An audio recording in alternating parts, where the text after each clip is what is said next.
오늘은 성경 본문 창세기 26장 6절에서 25절까지의 말씀을 가지고 제목은 Good Chemistry라고 제목을 정했습니다. 여러분들 혹시 궁합 잘 아시죠? 궁합 본다고 하고 이렇게 하는데 궁합이라는 말을 영어로 표현한다면 어떻게 할 수 있을까요?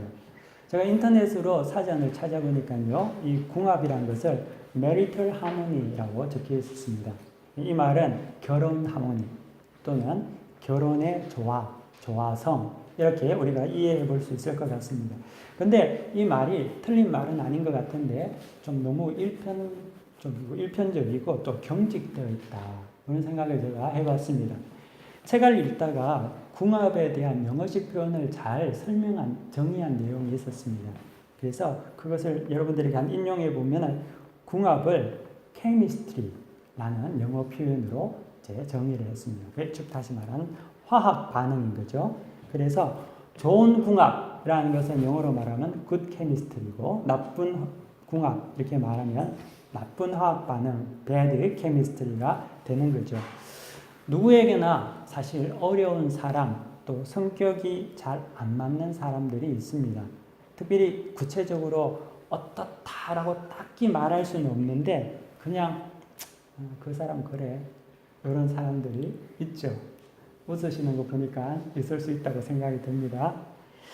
가깝게 하기는 좀 불편한 사람들 그런 사람들이 있죠. 근데 예수 믿는 사람들이라고 해서 다 예외는 아니라는 거죠. 예수 믿는 사람도 나는 모든 사람을 사랑할 수 있어요 라고 말할 수 있을지 모르지만 그 가만히 또 살펴보면 그게 진실이 아닐 수도 있고요. 또는 그게 성령 충만을 통해서 나타난 말일 수 있다는 겁니다. 혹시 여러분 말 타보신 적 있습니까? 여러분 말을 타보셨다면은 말 타본 분들이라면 아마 이 말이라는 동물이 사람을 가려서 태우는 동물이라는 것을 알 수 있을 겁니다. 그 제주도나 아니면 유원지 같은 데 가서 타는 말은 말고요. 그 말은 아주 그런 부분에 상업적으로 조련이 된 말이기 때문에 상관이 없지만 그런 말 말고 정말 진짜 말을 타시게 되면은 이 말이라는 동물은 자기 등 위에 탄 사람이 자기 마음에 안 들면 흔들어서 떨어뜨려 버리는 그런 일을 합니다. 그런 짓을 하고 만다는 거죠. 예전에 제가 청년들을 데리고 한국에 있을 때 몽골에 단기 선교를 갔던 적이 있습니다. 근데 몽골 울란바토르에서 사역하고 마칠 때쯤에 울란바토르 근교에 있는 갓조르트라는 내셔널 파크 국립공원이 있습니다. 근데 그곳에 이제 겔도 있고 넓은 초원에 말을 타고 한 2-3시간 정도 초원을 달리는 그런 어떤 유원지 같은 곳이 있습니다. 그래서 제 사역도 이제 거의 다 마쳤겠다 해서 청년들을 데리고 그곳에 가서 하루를 지나면서 말을 탔습니다. 다 말을 태워서 그 초원을 한 2-3시간을 신나게 가로질러서 돌아왔죠. 근데 와서 보니까 그중 청년 하나가 사라진 거예요. 가만히 이야기를 들고 살펴보니까 그 이유가 뭐냐면 이 말이라는 동물이 자기 등에 탔던 사람이 자기가 마음에 들거나 자기를 제어할 수 있는 사람이면 얼마나 양같이 온순하게 잘 듣는데 그렇지 않다는 것을 깨닫는 순간 자기가 사람을 이겨먹으려고 하는 그런 어떤 습성을 가지고 있거든요. 그래서 위에 탔는 청년이 이 제어도 못하고 높은 데 앉아서 떨어질까 봐 겁나서 이렇게 하니까 이 제어하는 기수의 말은 하나도 듣지도 않고 자기 마음대로 딴 곳으로 가버린 겁니다. 그래서 그 청년을 찾기 위해서 한 30분, 1시간 정도 헤맨 적이 있습니다. 그 청년을 얕잡아 본 것이죠. 다시 말하면 궁합이 잘 안 맞았다는 겁니다. 이렇듯 말도 자기하고 궁합이 안 맞으면 이겨먹죠. 반면에 이 말이라는 동물이 또 재밌는 게 자기하고 궁합이 맞으면 얼마나 온순해지는지 모릅니다. 자기 주인을 위해서 목숨까지 버리는 게 말이라는 거죠. 여러분 경마하는 데 보셨습니까? 경마를 보면은 자기하고 맞는 기수가 타면은요, 말은 자기 능력의 2배 또는 3배 이상을 뛰어달려갑니다. 그게 말이라는 거죠. 그런데 인간관계도 비슷한 것 같습니다. 사람과 사람 사이에는 변수가 많고 또 변화가 많습니다. 죄 많은 사람인 이상 어떻게 사람이 다소 좋아하는 사람들도 있고요. 또 다소 싫어하는 느낌을 가진 그런 어떤 경중이 다르는 것은 어쩔 수 없죠. 맞는 사람이 있고 또 나한테 잘 안 맞는 사람도 있을 수 있습니다. 하지만 싫어하는 것하고 좋아하는 것이 사람에 대한 선악의 판단 가치는 되어서는 안 된다는 거죠.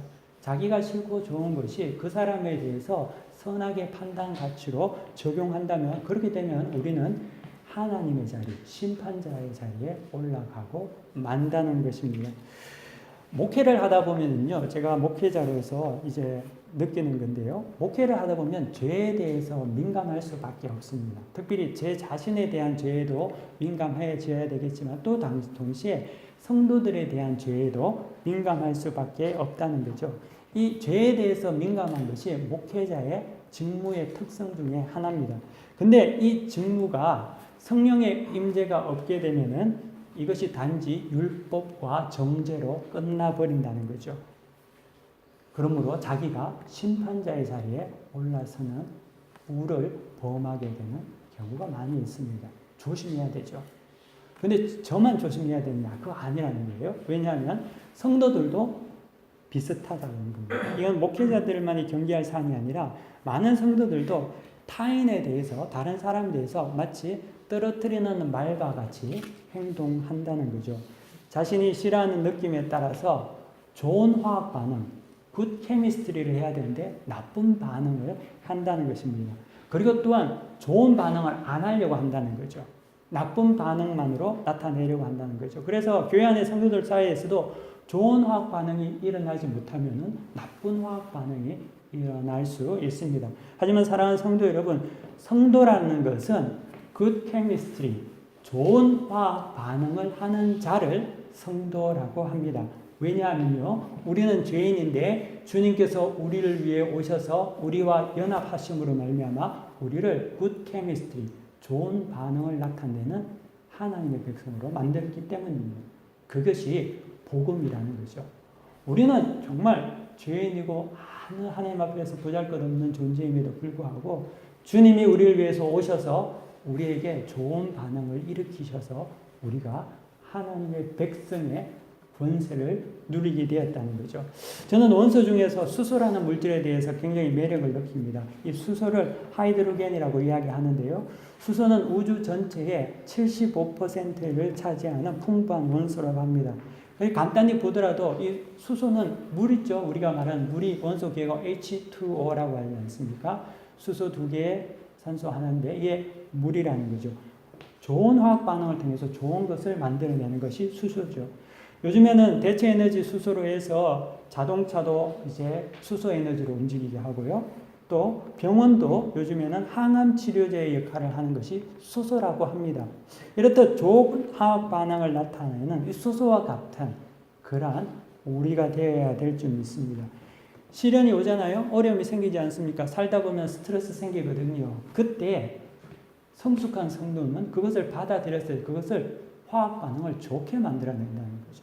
나쁜 화학 반응을 만든다는 것이 아닙니다. 이것이 성숙의 척도라는 거죠. 여러분 어떻습니까? 여러분들은 어떤 좋은 일들이 있을 때는 좋은 반응을 일으키지만 만약에 내가 원치 않는 일들이 이렇게 있을 때 나쁜 화학 반응, bad chemistry를 하진 않습니까?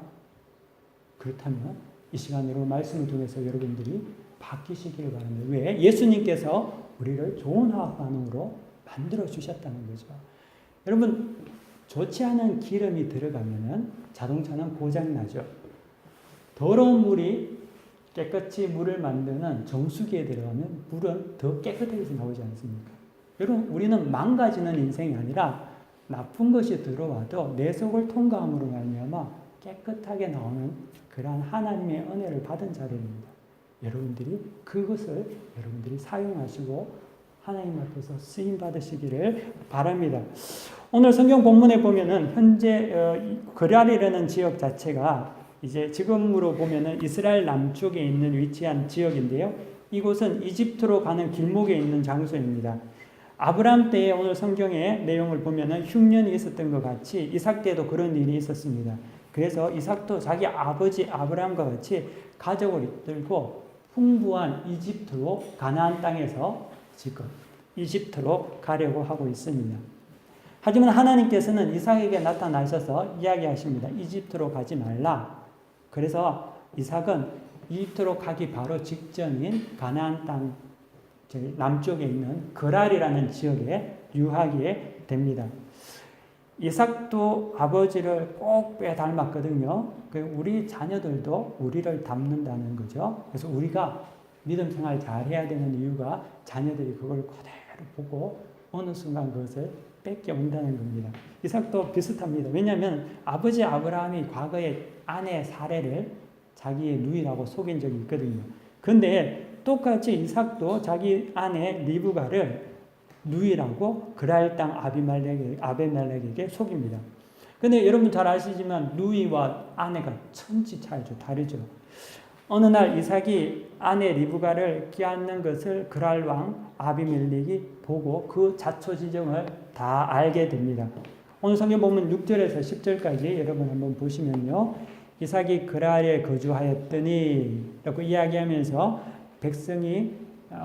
이삭이 그곳 백성이 리브가로 말미암아 자기를 죽을까 두려워서 아내라고 하지 않고 누이라고 이렇게 이야기했죠. 근데 아비멜렉이 이삭이 리브가를 껴는 것을 보고 그 사실을 다 알게 됩니다. 근데 이 성경을 보면은 이 아비멜렉이라는 사람이 아주 괜찮은 사람 같다는 것을 느낍니다. 왜 그러냐 하면은 이삭이 거짓말을 하고 그럼에도 불구하고 아비멜렉이 그것을 알고 난 다음에도 이삭을 보호해 주고요. 또 그 그랄 땅에 있는 그 백성들이 리브가를 범하면은 아주 처형을 하겠다고 단호하게 이야기를 하고 있거든요. 그는 아비멜렉이라는 사람은 굉장히 좀 윤리적이고 도덕적인 그런 어떤 지도자인 것 같습니다. 그리고 또 외부인들에 대해서 굉장히 보호하는 그런 어떤 모습을 보여주고 있죠. 그러면서 단호하게 대처하겠다고 이야기하고 또 그를 보호해주고 있습니다. 이삭이 유목민 아닙니까? 아브라함 같이. 근데 그를 선대한다는 거죠. 그런데 여기서 우리가 좀 성경 안에서 중요하게 숙고하고 넘어가야 할 부분이 있습니다. 그건 뭐냐면 아비멜렉이 보여준 선대와 너그러움 그런 어떤 여유가 그의 윤리적 의식에서 나왔는데 그 윤리적인 어떤 모습에서 나왔는데 이것의 원천이 어디냐 그가 왜 그렇게 했느냐라는 것을 우리가 이 성경 본문을 통해서 짚어 넘어갈 필요가 있다는 거죠. 이삭에 대한 아비멜렉의 선대와 여유로움과 그의 보살핌은 당시 이삭이 약했고 자기가 부유했던 그러한 차등 가운데서 나왔다는 거죠. 다시 말하면 이삭이 아비멜렉 자기보다 못했기 때문에 아비멜렉이 이삭을 잘 해줬고 아량과 선대를 베풀어 준 것이죠. 여러분 우리말에 사촌이 땅을 사면 배가 아프다고 이런 말이 있습니다. 예전에는 입사 동기는 과거에는 말이죠. 진급하는 그런 어떤 시기가 거의 다 비슷하고 퇴임하는 시기도 똑같은 적이 있습니다. 하지만 지금은 여러분 어떻습니까? 입사는 똑같이 하더라도 시간이 지나면은 누구는 간부가 되고 임원이 되지만 누구는 평사원으로 남는 사람들도 있거든요. 그래서 직장 생활 중에서 힘든 것 중에 하나가 일이 힘든 것보다는 사실 그런 비교가 힘든다는 거죠. 나하고 똑같이 입사한 동기가 나보다 더 잘 돼서 더 높은 직급에서 나에게 일을 시키면 그 스트레스 말 못하거든요. 그런 경우로 어려움을 많이 겪죠. 동기가 좋은 외제차를 사면은요, 따라 사야 되는 게 지금 직장인들의 현실 같습니다. 여러분 남자만 그런 건 아니거든요. 여자들도 보면요. 졸업 동기 만나고 돌아오면 괜히 화가 나죠. 고등학교 때 동창회 끝나고 돌아오면 남편의 직업과 남편의 사회적 위치를 본단 말이죠. 나보다 공부도 못하던 그 애가 지금 보니까 좋은 사람 만나서 더 잘 나가고 있으면 괜히 기분이 상하고 또 의기가 소침해진다는 겁니다. 그래서 동창회 마치고 돌아오면 집안 분위기가 확 달라지고 그런 경우가 있죠. 여러분 이삭의 소유가 적고 자기보다 못할 때에는 아비멜렉에게는 가진 자의 여유가 있었습니다. 마치 부자가 가난한 자에게 동정을 하는 그런 류의 마음이 있었다는 거죠. 하지만 이 마음은 이삭이 이내 하나님의 축복을 받아서 아비멜렉보다 더 잘 되니까 그 순간 그 마음이 다 사라지고 말았다는 겁니다. 질투와 시기로 가득 차고 말았다는 거죠. 나에게 가진 것이 있을 때는 잘하죠. 남에게 잘합니다. 왜? 내가 너보다 나으니까. 내가 너보다 나으니까 내가 잘해줄 수 있죠. 어떻게 보면 가진 자의 여유고 허세죠. 하지만 그 낮은 자가 나보다 높아지게 되면 그때부터 미움이 싹틉니다. 불안하기 시작하죠. 어떻게 해서든지 그가 안 됐으면 좋겠다라는 그런 마음들을 가집니다. 이것이 아비멜렉 속에 있었던 쓴뿌리라는 겁니다. 근데 이 아비멜렉 속에 있던 쓴뿌리는 말이죠. 성경의 인물 아비멜렉에만 있는 것이 아니라 우리 속에도 있다는 것입니다. 우리도 나보다 못한 사람이 나보다 잘 되면은 축복하고 격려하고 잘했다고 해줘야 되는데 즐거워해야 하는데 잘 되면 잘 될수록 괜히 내가 씁쓸해진다는 거죠. 자기 자신이 비참해집니다. 괜히 보기가 싫어지죠. 그러면은 그때 우리는 우리 속에 아비멜렉이 자리 잡고 있다는 것을 깨달아야 한다는 거죠. 예전에 어떤 대학을 입학하려고 준비한 한 자매가 저한테 이야기한 게 있습니다. 자기 친구가 너무나 친하고 한 4-5명 되는데 너무너무 친한 친구인데 자기가 나는 이런 대학 갈 거야 라고 하니까 그 친구들이 어떠한 뉘앙스로 이야기하냐면 니까지 그 대학 갈 수 있겠어? 이런 투로 이야기를 했다고 하더라고요.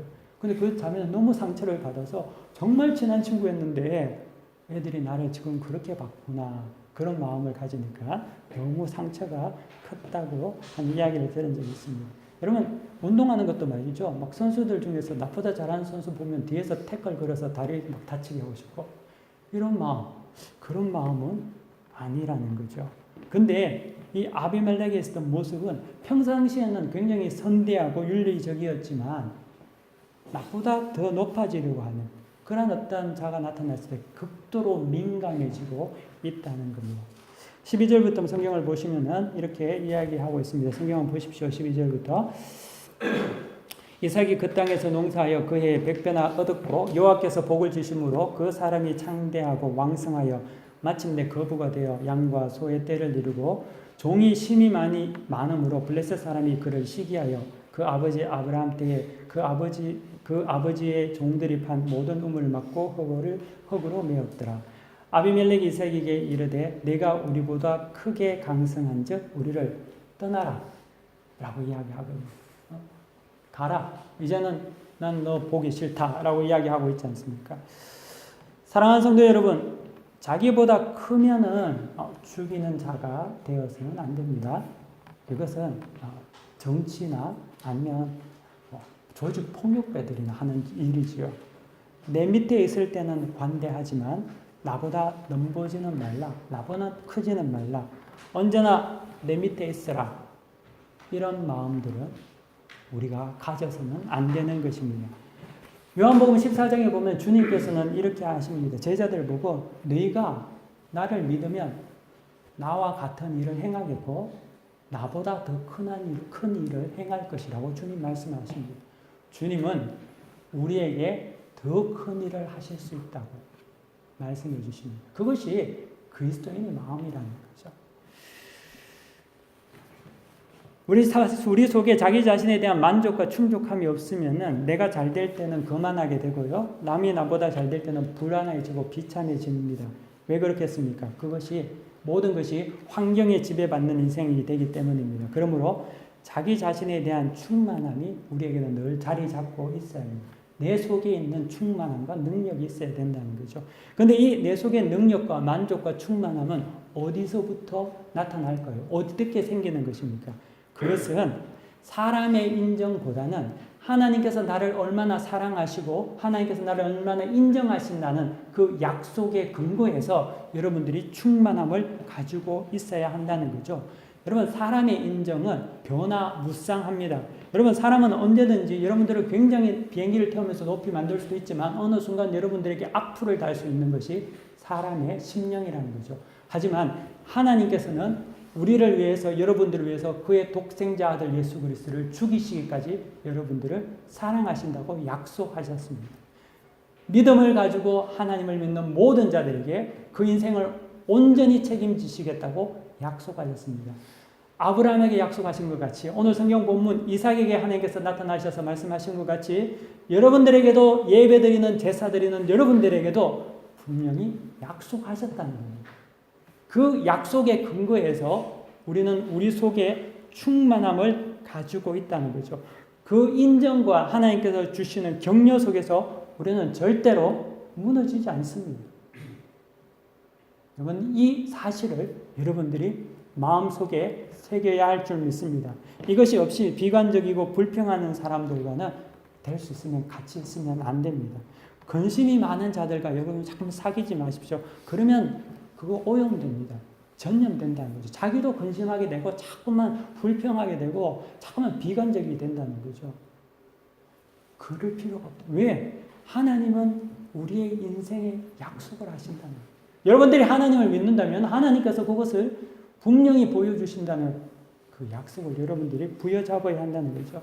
돈키호테의 저자 세르반테스는 당신이 누구와 함께 있느냐 말해보라. 그러면 내가 어떤 인간인지 당신이 어떤 인간인지 말해주겠다라고 했습니다. 그러랑 아비멜렉이 이러니까 그의 백성들도 다를 바가 없습니다. 이삭은 아비멜렉보다 더 거부가 되고 잘 되고 이렇게 하니까 그 이유로 쫓겨났습니다. 그리고 골짜기로 가서 그곳에서 살게 됩니다. 그곳에서 물샘을 얻기 위해서 땅을 파고 우물을 만듭니다. 그러면 또 블레셋 사람들이 와서 그 우물을 메꿔버립니다. 시기와 질투로 가득 차 있습니다. 어떻게 하든지 이삭이 잘 되는 것을 보기 싫다는 거죠. 그래서 또 다른 우물을 팝니다. 그러니까 또 그 우물을 또 메꿉니다. 그 우물 이름이 또 에색, 다툼 이런 이름을 짓게 되잖아요.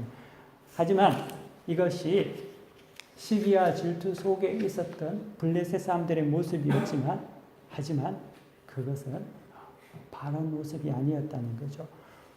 몇 번이나 이런 일들이 반복됩니까? 이삭이 또 우물을 패니까 또 그 우물을 또 메꿔버려서 또 그 우물을 신나 반대라 아니하면 짓지 않습니까? 이러면서 이삭은 이곳저곳 떠돌아다니면서 계속 우물을 팝니다. 그리고 세 번째 우물을 팔 때쯤, 그 성경에서 여러분들이 세 번 우물을 팠다니까 뭐 세 번 팠으니까 됐다고 생각하는 게 아니라 우물을 한번 파서 물 나올 때까지 기다린 것도 수십 번, 수백 번, 수천 번을 팠을 거란 말이죠. 근데 세 번째 우물에서 물이 나오는데 그제서야 그때 블레셋 사람이 간섭하지 않아 그 이름을 르호봇이라고 짓습니다. 그 뜻은 넓음이라는 뜻이지요. 동남아시아나 아프리카 같은 데 가보면 NGO가 우물을 파는 그런 사역을 하는 곳이 있습니다. 그래서 우물이 없으면 멀리 가서 물을 떠와야 되기 때문에 너무나 어려움이 많죠. 그래서 우물 하나를 마을에 파면 그만큼 좋은 게 없죠. 제가 예전에 몽골에서 선교하신 분이 마을에 우물을 파야 된다고 해서 제가 아는 어떤 장로님 권사님네가 돈을 준비해서 한 300만 원을 좀 전해주면 좋겠다 해서 받은 적이 있습니다. 그래서 그 선교사님한테 돈을 전해주니까 선교사님 그거 받으면 제가 그 정도 되겠습니까? 물으니까 한 개 파는데 한 500만 원 정도 든다는 거예요. 여러분, 그 이삭 당시에 우물 파는 거 쉽지 않은 일이란 말이죠. 지금같이 뭐 펌프가 있거나 드릴이 있는 것도 아니고 다 사람의 손으로 했지 않겠습니까? 물샘을 찾는 기술도 발달되어 있지 않습니다. 여러 가지 어려움이 있었지만, 하지만 이삭은 하나님을 의지해서 우물을 팔 때 물샘이 터져 나왔다는 거예요. 그 물샘이 터져 나오는 그런 모습들을 보면서 블레셋 백성들은 방해를 하긴 했는데 하면서도 놀란다는 거죠. 이건 어떻게 된 일인가? 라는 생각을 하게 되죠. 그러면서 그들이 깨닫습니다. 무엇을 깨닫습니까? 이삭에게는 하나님이 함께 하심을 깨닫게 된다는 거죠. 그래서 나중에는 어떻게 됩니까? 이삭을 찾아오지 않습니까? 유목민인 이삭이 농사를 지으니까 100배의 결실을 맺고요. 지금도 옥수수 슈퍼벼라고 해도 100배 결실 못 맺거든요. 근데 성경은 그 과거 오래전에 농사를 지었는데 100배가 났다는 거예요. 이게 하나님의 은혜 아닙니까? 이걸 보니까 그랄리에 있는 모든 블레셋 사람들도 설명을 할 수가 없는 거예요. 그래서 하나님의 임재와 선포가 이삭의 삶을 통해서 나타난다는 거죠. 그리고 이삭은 블레셋 사람들이 계속 자기에게 와서 나쁜 화학 반응을 하고 못하게 만들고 안 되게 할 때 어떻게 합니까? 이삭이 거부가 되었다고 그들과 싸우지 않거든요. 그는 그 모든 것들을 받아들이고 피해 다니면서 좋은 화학 반응을 합니다. 그때 비로소 그들이 이삭에게 와서 당신에게 하나님이 함께 있음을 보았다 라고 하는 간증과 고백을 하게 된다는 것입니다. 사랑하는 성도 여러분, 굿 케미스트리, 좋은 반응. 여러분 어떻습니까? 오늘 성경 본문을 통해서 이삭을 통해서 우리는 하나님께서 우리에게 어떤 반응을 하고 살아가야 하는지를 말씀해 주십니다. 우리가 하나님 말씀에 순종해서 우리 속에서 좋은 반응을 일으키고 살아간다면 우리는 분명히 예수 그리스도와 연합한 자임을 증거하게 될 것입니다. 그리고 그 반응 가운데 하나님의 축복이 이삭과 같은 놀라운 축복이 여러분들에게 이루어질 줄 믿습니다. 오늘 본문은 아니지만 제가 28절 본문 말씀을 읽고 설교를 마치겠습니다. 그들이 이르되 여호와께서 너와 함께 계심을 우리가 분명히 보았으므로 우리의 사이 곧 우리와 너 사이에 맹세하여 너와 계약을 맺으리라 말하였노라. 이때부터 모든 문제들은 사라지고 하나님께서 부어진 이삭의 축복만이 남게 된다는 것입니다. 우리 모두가 이삭의 모습을 닮아 살아가는 그런 성도들이 되시기를 간절히 축원합니다. 다 함께 기도하시겠습니다.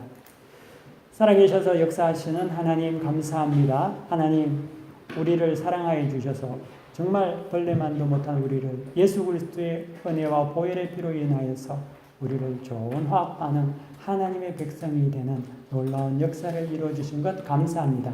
하나님 우리가 이제 하나님 말씀을 따라서 우리 또한 좋은 화학 반응을 하는 그런 사람들이 되기를 원합니다. 우리 가운데 역사하여 주셔서 결단하게 하여 주시옵시고 이삭과 같은 삶 살게 하여 주시고 복받는 인생 되게 하여 주옵소서. 예수 그리스도 이름으로 간절히 기도드립니다. 아멘. 다 함께 자리에서 일어나셔서 폐 찬송 부르시겠습니다.